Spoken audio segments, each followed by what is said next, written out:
Welcome to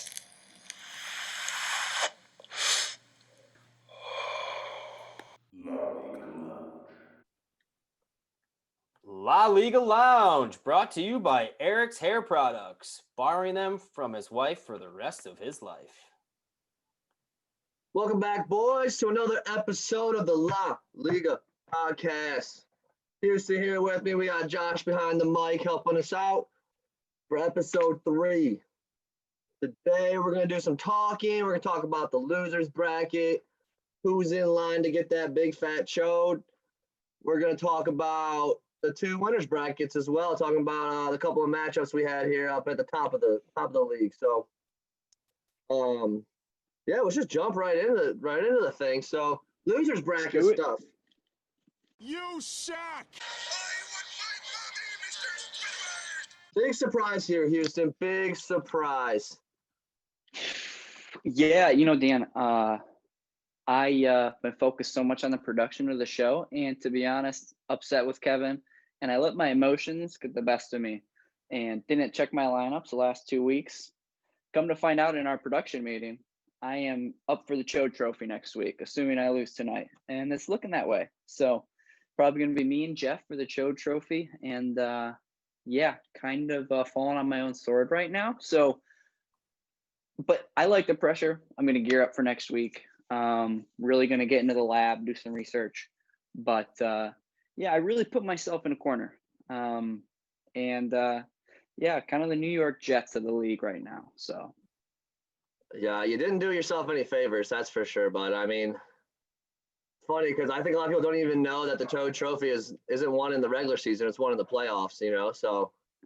Right? Who knew? Always got to check your lineups, guys. Dan, I'll tell you this: before we move on from the Chode Trophy, if I somehow lose, which I don't think I'm going to, I'm going to be honorable and I'm going to honor whatever bet that the league decides. And I'm going to do it. If that's wearing a dress into the bar, I do it the first Saturday of every month anyway. If that's, whatever it's got to be, I'm going to be there. So. Well, that is breaking news. Breaking news there. And wow, I got to say, Houston, I hope you lose now. We got to get Jeff on the line maybe next week and see if we can't get a similar commitment out of him. And get the boys chat going, see what we can drum up as a punishment. I like that for some content next week, then. You're more honorable Chode than I was. I can tell you that much. That's for sure. Oh. Well, Houston and Jeff looking like they're going to be in the Chode game. One of them is going to be a Chode Guzzler, Chode Garbler. Should be a good matchup in all reality, actually. Jeff was the number 7 seed heading in, so he's the top guy in the consolation bracket, finding his way at the bottom of the thing.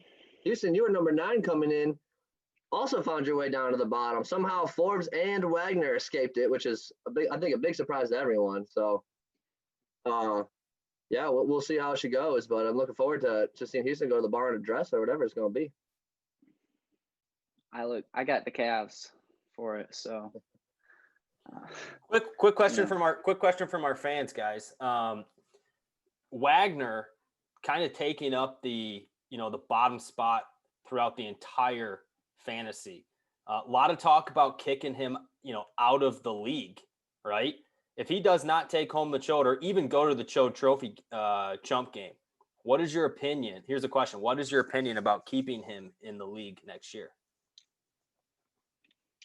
So, Dan, I'll take this one first. I was probably the first one to talk the most shit about Wagner and getting him the hell out of here. He took it personally, clearly. And now he's giving it to me. So I don't have a leg to stand on. Wags, you're going to do a drug gummy together and we'll get you back in the league for next year and we can hang out for the draft. I'm all in. So Wags, I got nothing more negative to say about you. See, I have a slightly different opinion here than you, Houston. I think I'm getting harder on Wagner because I just want somebody in the league, man. I don't care if you win the Chode Trophy. I won the Chode Trophy. I just want somebody who participates in the league, at least gives a like in the group chat every once in a while, or at least somebody that is there.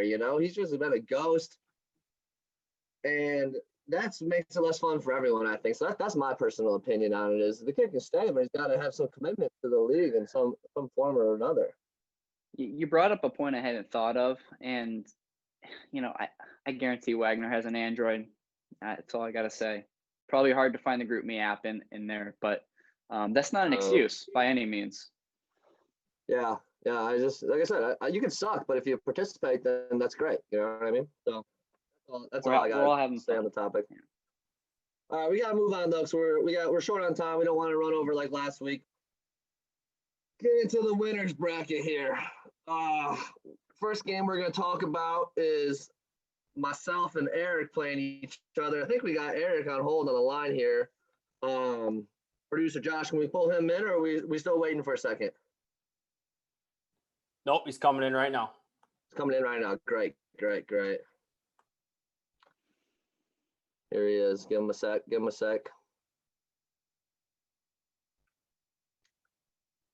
Another sec. Well, background while we're waiting for Eric to load up here.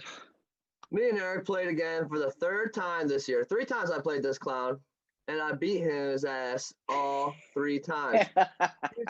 Houston's loading up this guy, talking about how he's got the best team in the league, punked his ass 3 times. So I don't know what that says, but just a fact for everyone here.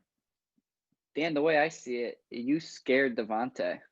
You said you ain't gonna show up, pussy.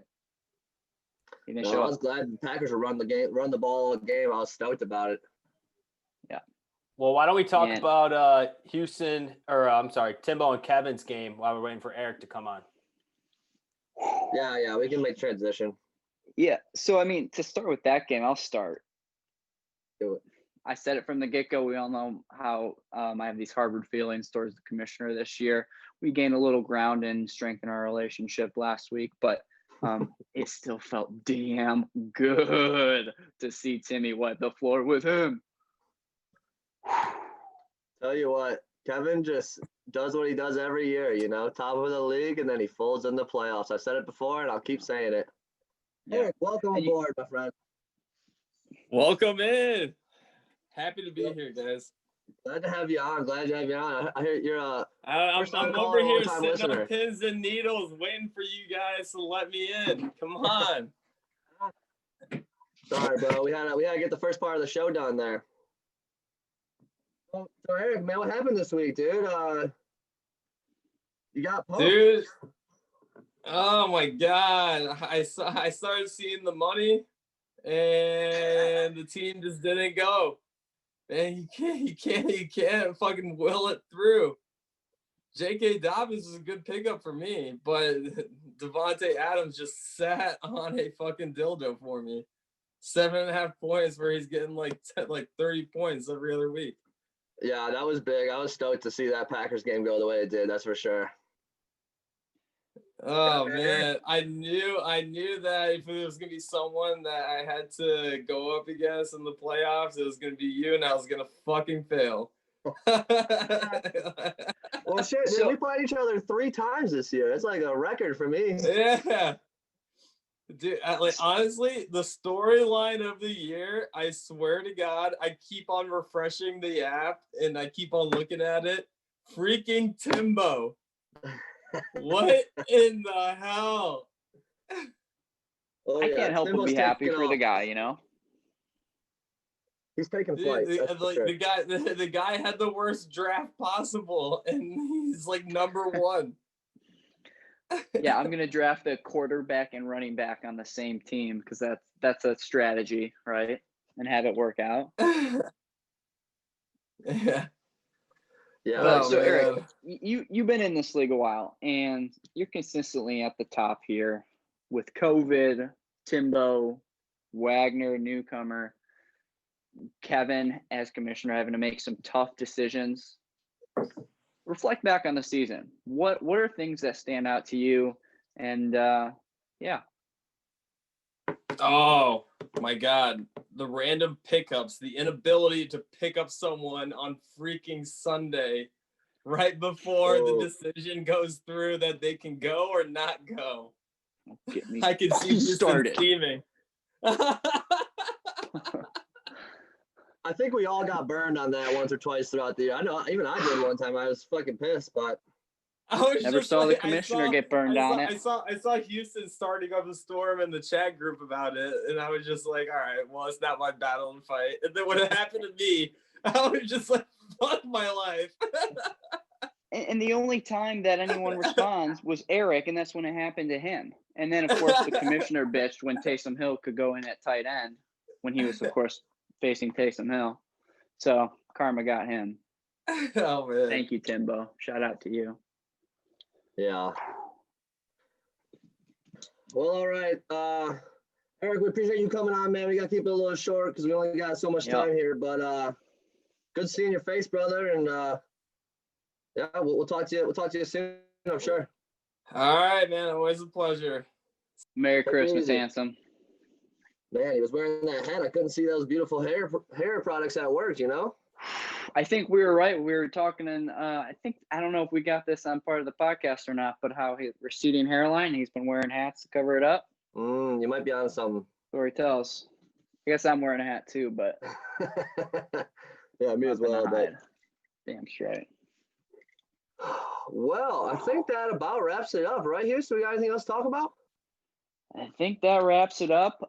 Next week we're gonna have some fun topics in the final season, right? Or the final week. And then yeah, I think we're gonna go off the cusp, maybe some non-football topics too, you know? We might have to mix it in. We might have to. Yeah. We'll get something a little more fun here, but as always, it's a pleasure, Dan. Houston, you as well. Josh, thanks for coming on with us. And boys, see you next week.